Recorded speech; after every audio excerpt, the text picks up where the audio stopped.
3 बजे से 6 बजे उठकर ब्रह्म मुहूर्त में कर दो यह काम, जो चाहोगे वह मिलेगा। एक समय की बात है, माता पार्वती ने भगवान शिव से पूछा, स्वामी मैंने देखा कि चाहे कितना भी अभागा मनुष्य हो, अगर वह सुबह के समय ब्रह्म मुहूर्त में उठता है तो वह बहुत सुखी रहता है। ऐसा क्यों है? मुझे ब्रह्म मुहूर्त का रहस्य बताइए।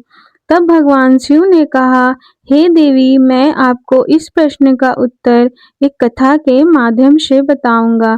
कृपया आप इस कथा को ध्यानपूर्वक सुनना, और जो भी मनुष्य इस कथा को पूरा सुनेगा, वह कभी भी इस अवसर को अपने हाथ से नहीं जाने देगा। ब्रह्म मुहूर्त का रहस्य जानकर पूरा जीवन बदल जाएगा। भगवान शिव कथा को सुनाना प्रारंभ करते हैं और माता पार्वती से कहते हैं, बहुत समय पहले की बात है, काशी में दीनू नाम का एक लड़का रहता था। वह लड़का बहुत ही अच्छा था, लेकिन एक गलत आदत थी। वह देर तक सोता रहता था। सुबह उसे जगाने के लिए घर वाले कई प्रयास करते थे, परंतु वह रोजाना सुबह देर तक उठता था। वह लड़का कभी भी 9 बजे से पहले नहीं उठता था। जब वह बालक था तब परिवार वालों ने सोचा कि जब यह बड़ा हो जाएगा तो इसकी आदत में सुधार हो जाएगी, परंतु वह लड़का जैसे-जैसे बड़ा होता गया, उसकी यह आदत और भी ज़्यादा गहरी होती चली गई। दुनिया इधर से उधर हो सकती थी, लेकिन वह लड़का कभी भी जल्दी नहीं उठ पाता था। उसके पिता उसकी इस आदत से बहुत ज़्यादा परेशान रहने लगा था। उस लड़के को ढेरों नकारात्मक शक्तियों ने घेर लिया था। वह सभी को पलटकर जवाब देता था और दिन भर उदास रहता था। इसका असर उसके स्वास्थ्य पर भी पड़ रहा था। जब उस लड़के को यह पता लगा कि उसके सारे मित्र सफलता को प्राप्त कर चुके हैं, तब वह और भी ज़्यादा चिंतित हो गया और ईश्वर को कोसने लगा। वह बार-बार यही कहता था कि मेरी किस्मत ही खराब है, परंतु उसके पिता अच्छी तरह से जानते थे कि उस लड़के के असफल होने के पीछे क्या कारण है। भगवान शिव ने कहा, हे देवी, फिर एक दिन की बात है, उसके पिता को किसी सन्यासी के बारे में पता चला। उसने तुरंत अपने बेटे की समस्या को लेकर उस सन्यासी के पास जाने का निर्णय लिया। सन्यासी को बेटे की आदतों के बारे में बताया और सन्यासी ने कहा कि कल आप अपने बेटे को इस आश्रम में आने को कहिए। फिर उस लड़के का पिता अपने घर की ओर चला गया। उसे पता था कि अगर वह सीधे तरीके से अपने बेटे को सन्यासी से मिलने के लिए कहेगा तो वह कभी तैयार नहीं होगा। उसने अपने बेटे को अपने पास बुलाया और कहा, तुम्हारे सारे मित्र जीवन में सफलता प्राप्त कर चुके हैं, क्या तुम सफल नहीं होना चाहते हो? लड़के ने उत्तर दिया कि जरूर पिताजी, परंतु जब भी मैं अपने मित्रों से उनकी सफलता का रहस्य पूछता हूँ तो वह मुझे कुछ नहीं बताते हैं। भगवान शिव ने कहा, हे देवी, फिर उसके पिता ने कहा कि मुझे यह रहस्य पता चल गया है कि वह सभी क्यों सफल होते जा रहे हैं। तब उस लड़के ने बड़ी उत्सुकता से पूछा, क्या पता चल गया है पिताजी? कृपया करके आप मुझे बताइए। उसके पिता ने कहा कि कल सुबह तुम्हें एक सन्यासी के आश्रम में जाकर उनसे मिलना है। यदि तुम वहां पर समय से पहले पहुंच गए तो वह सन्यासी तुम्हें ऐसा मंत्र बताएंगे जिससे तुम सफल हो जाओगे, परंतु एक समस्या है। लड़के ने कहा कि पिताजी, मैं कल पूरी रात जागता रहूंगा और सुबह सन्यासी से मिलकर आऊंगा। उसके पिता ने कहा कि ठीक है, तुम वहां जाकर उस सन्यासी की आज्ञा को मानना। पिता की बात सुनकर वह लड़का बहुत अधिक खुश हुआ। जीवन में पहली बार रात्रि में वह जागता रहा, परंतु थोड़े ही समय में उसे नींद आ गई और वह सो गया। फिर अगली सुबह जब वह उठा तो उसे पता चला कि सन्यासी से मिलने का समय समाप्त हो चुका है। उसके पिता ने लड़के की तरफ देखा और कहा कि तुम जीवन में कभी सफल नहीं हो पाओगे, जाओ और जाकर सो जाओ। पिता की यह बात सुनकर उस लड़के को बहुत दुख हुआ। उसने मन ही मन स्वयं को चुनौती दी कि कल सुबह वह सन्यासी से मिलने अवश्य जाएगा। उसने अपने पैर में एक छोटा-सा घाव बना लिया, जिससे दर्द के कारण उसे रात भर नींद नहीं आई। भगवान शिव ने कहा, हे देवी, यह ऐसा पहला अवसर था जब उसने अपने जीवन में पहली बार सूर्योदय देखा था। वह तुरंत ही तैयार होकर सन्यासी से मिलने के लिए चला गया। आज उसका अनुभव कुछ अलग ही था। वह बेहद शांत महसूस कर रहा था।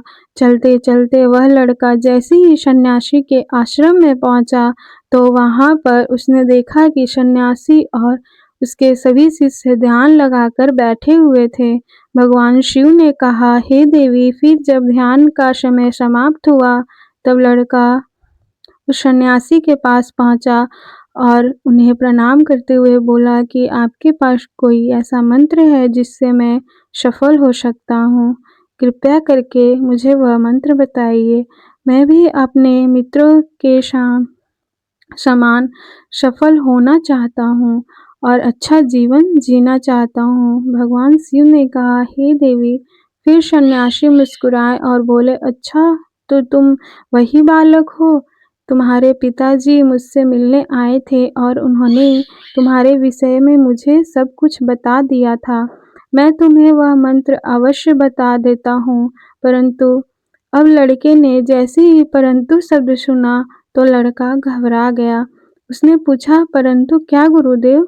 तब सन्यासी बोला, मैं तुम्हें वह मंत्र बताऊंगा, परंतु अगले 21 दिनों तक तुम्हें मेरी आज्ञा माननी होगी।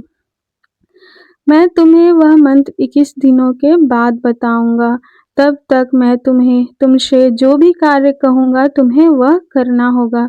यदि तुम असफल हुए या कार्य के बीच में तुम्हारा संकल्प टूट गया, तो उस मंत्र का असर नहीं होगा। दृढ़ निश्चय के साथ उस लड़के ने कहा कि मुझे आपकी सारी आज्ञा स्वीकार है। मैं अगले 21 दिनों के लिए आपका दास हूँ। आप जो भी कहेंगे मैं वही कार्य करूँगा। मुझे केवल और केवल उस मंत्र के बारे में जानना है। भगवान शिव ने कहा, हे देवी। फिर सन्यासी ने उस लड़के से कहा कि ठीक है, कल से तुम्हारा कार्य शुरू होगा। तुम इसी आश्रम में निवास करोगे। वह लड़का आश्रम में निवास करने के लिए तैयार हो गया। सन्यासी ने कहा कि यहाँ रहते हुए तुम्हें ब्रह्म मुहूर्त में उठना होगा और दूसरे शिष्यों की तरह ध्यान और तप करना होगा। साथ ही आश्रम के कार्यों में भी सहायता करनी होगी। ध्यान रहे, यह संकल्प टूटना नहीं चाहिए। भगवान शिव ने कहा कि हे देवी, अब लड़का सन्यासी की बात से सहमत हो गया और अगले दिन से उसके कार्य के दिन की शुरुआत थी। एक बार उसने दृढ़ निश्चय किया, परंतु 1 सप्ताह बीतने के पश्चात ही उसका संकल्प टूट गया और वह 8वें दिन देर तक सोता रहा। जब वह नींद से जागा, तो उसने कहा कि मुझसे कितनी बड़ी भूल हो गई। वह रोते हुए सन्यासी के पास पहुंचा और कहने लगा कि हे गुरुदेव, मेरा संकल्प टूट गया। अब मैं जीवन में कभी सफल नहीं हो पाऊंगा। सन्यासी ने उसे समझाते हुए कहा कि एक बार फिर से शुरुआत करो, फिर से संकल्प करो। फिर लड़के ने सन्यासी से पूछा कि सुबह उठना इतना आवश्यक क्यों होता है और यहाँ पर सभी लोग इतनी जल्दी क्यों उठ जाते हैं? भगवान शिव ने कहा, हे देवी। तब सन्यासी ने लड़के को समझाते हुए कहा कि सुबह यानी ब्रह्म मुहूर्त में उठने के पीछे बहुत बड़ा विज्ञान छुपा हुआ है। लड़के ने कहा कि कृपया मुझे यह विज्ञान बताने की कृपा करें। सन्यासी ने कहा कि रात्रि को 4 पहर में बांटा गया है। पहला रुद्रकाल, जिसका समय शाम 6 बजे से लेकर 9 बजे तक होता है। दूसरा राक्षस काल, जिसका समय रात्रि 9 बजे से 12 बजे तक होता है। तीसरा गंधर्व काल, जिसका समय रात्रि 12 बजे से 3 बजे तक होता है। और सबसे अंत में जो पहर आता है उसे मनोहर काल कहते हैं। इस समय को ब्रह्म मुहूर्त या अमृत वेला के नाम से भी जाना जाता है। इसका समय भोर 3 बजे से सुबह 6 बजे तक होता है। यह वह समय होता है जब पूरे संसार की नकारात्मक शक्तियाँ निष्क्रिय अवस्था में होती और सकारात्मक शक्तियाँ सक्रिय होती हैं। ब्रह्म मुहूर्त अर्थात देव मुहूर्त। ब्रह्म मुहूर्त का अर्थ देवताओं का समय होता है। भगवान शिव ने कहा, हे देवी, वह सन्यासी आगे कहता है, इस समय देवता धरती पर विचरण कर रहे होते हैं और जागृत मनुष्य पर उनका बड़ा ही सकारात्मक प्रभाव पड़ता है।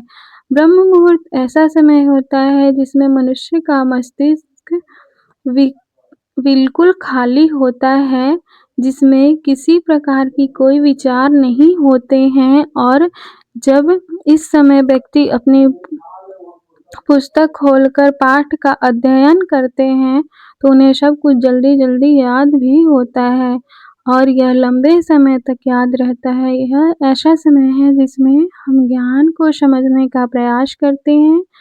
इस कारण आश्रम के सभी शिष्य और संसार में बहुत से ज्ञानी लोग ब्रह्म मुहूर्त में ही उठ जाते हैं।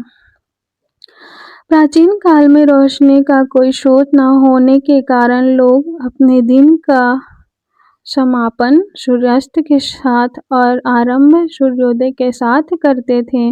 यह एक तरीका है जिससे मानव जीवन प्रकृति के साथ तालमेल बनाकर चलता है। भगवान शिव ने कहा, हे देवी। फिर उस लड़के ने कहा कि ठीक है, मैं कल से अपना संकल्प फिर से शुरू करता हूँ, परंतु ब्रह्म मुहूर्त में उठकर मुझे क्या-क्या करना चाहिए। तब सन्यासी ने कहा कि बताता हूँ कि ब्रह्म मुहूर्त में क्या करना चाहिए और कैसे करना चाहिए। सबसे पहले उठकर धरती माता पर पाँव रखने से पहले धरती माता को प्रणाम करना चाहिए और अपनी दोनों हथेलियों को देखना चाहिए और ईश्वर को धन्यवाद देना चाहिए कि उन्होंने तुम्हें आज का सूर्योदय देखने का अवसर दिया। इसके बाद नित्य कर्म और स्नान करने से शरीर की ही नहीं बल्कि मन की शुद्धता भी बढ़ती है। स्नान करने के पश्चात ध्यान की प्रक्रिया होती है। ब्रह्म मुहूर्त में ध्यान की अवधि 21 दिन तक होती है। इस विधि का उपयोग तब किया जाता है जब आप अपनी कोई मनोकामना की पूर्ति चाहते हैं। यह ऐसा समय होता है जब व्यक्ति अपने आज्ञा चक्र को सक्रिय करने पर काम करते हैं। भगवान शिव ने कहा, हे देवी। आगे वह सन्यासी कहता है, आज्ञा चक्र दोनों भुवों के बीच होता है। यह संकल्प एक स्थान भी कहा जाता है। अगर इस चक्र पर ध्यान केंद्रित किया जाए और हर बार अपनी मनोकामना दोहराया जाए तो मात्र 21 दिनों के भीतर वह मनोकामना पूरी हो जाती है। अगर आपके मन में कोई अधूरी मनोकामना है और आप उसे पूरी करना चाहते हैं, तब उसे सबसे पहले उस मनोकामना का स्पष्टीकरण कर ले। आपको क्या चाहिए यह निर्णय अवश्य कर लें। इसके बाद ध्यान की विधि को शुरू करें। ब्रह्म मुहूर्त में स्नान के बाद एक ऐसा स्थान चुनें जहाँ पर वायु का प्रवेश हो। ध्यान में शुद्ध प्राण वायु का होना आवश्यक होता है। ध्यान की मुद्रा में रीढ़ की हड्डी सीधी होनी चाहिए, साथ ही गर्दन भी सीधी होनी चाहिए। सुखासन की अवस्था में दोनों हाथों को घुटनों पर रखकर आंखें बंद करके बैठ जाएं। हाथों की मुट्ठी को बंद कर ले और दोनों 2-3 मिनट तक बिल्कुल शांत हो जाए। जब आपका शरीर स्थिर हो जाए और श्वास भी शांत हो जाए, तब उसके बाद अपना सारा ध्यान आज्ञा चक्र पर लगाएं। इस दौरान लंबी गहरी सांस लें और सांस को रोक कर रखें। इस समय आप अपनी इच्छा को मन ही मन दोहराएं और अपने मन से इष्ट देव और देवी देवताओं इष्ट देव और देवी देवताओं और गुरुजनों का चिंतन करें। भगवान शिव ने कहा, हे देवी, उस सन्यासी ने कहा, जब सांस को रोकना कठिन हो जाए तब धीरे धीरे सांस को बाहर की ओर छोड़ो। सांस को नाक से भरे और मुख से बाहर छोड़े। इस प्रक्रिया को 3 से 4 बार प्रतिदिन दोहराएं। ऐसा प्रतिदिन करने से आपकी जो मनोकामना है वो अवचेतन मन तक अवश्य पहुंच जाएगी और इच्छा पूर्ति जल्दी होगी। आज्ञा चक्र सक्रिय होता है और हमारी आज्ञा को पूरा करता है। सांस को रोक कर रखने के दौरान शरीर में आपातकाल की स्थिति हो जाती है, जिससे कि आप बेकार की बातें सोचने और विचार करने से बचते हैं। ब्रह्म मुहूर्त के समय ईश्वर की विशेष कृपा होती है और कोई भी व्यक्ति अपनी मनोकामना को इस समय दोहराता है तो इसकी इच्छा जल्द से जल्द पूरी होती है। भगवान शिव ने कहा, हे देवी, इस प्रकार सन्यासी ने उस लड़के को ब्रह्म मुहूर्त का महत्व बताया। अगले 21 दिनों तक उस लड़के ने बड़े ही मन के साथ इस प्रक्रिया को अपनाया। अब वह बहुत ही ज़्यादा अनुशासित और शांत स्वभाव का बन चुका है। उस लड़के ने जैसे ही अपना संकल्प पूरा कर लिया, उसके बाद वह लड़का बड़े ही प्रसन्न भाव से सन्यासी के पास पहुंचा और कहने लगा, हे गुरुदेव, मैंने 21 दिनों का संकल्प पूरा कर लिया है। अब कृपया मुझे सफल होने का मंत्र बताइए। तब उस सन्यासी ने मुस्कुराते हुए कहा कि पिछले 21 दिनों में जो अनुभव तुम करते हुए आ रहे हो, वही तुम्हारी सफलता का मंत्र है। जो व्यक्ति ब्रह्म मुहूर्त में उठकर ध्यान प्रक्रिया को सही से करते हैं, वह जीवन में कभी असफल नहीं हो सकते।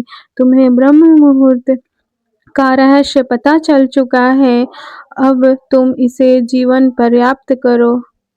तुम्हें जीवन के लक्ष्य और सफलता दोनों प्राप्त होंगे।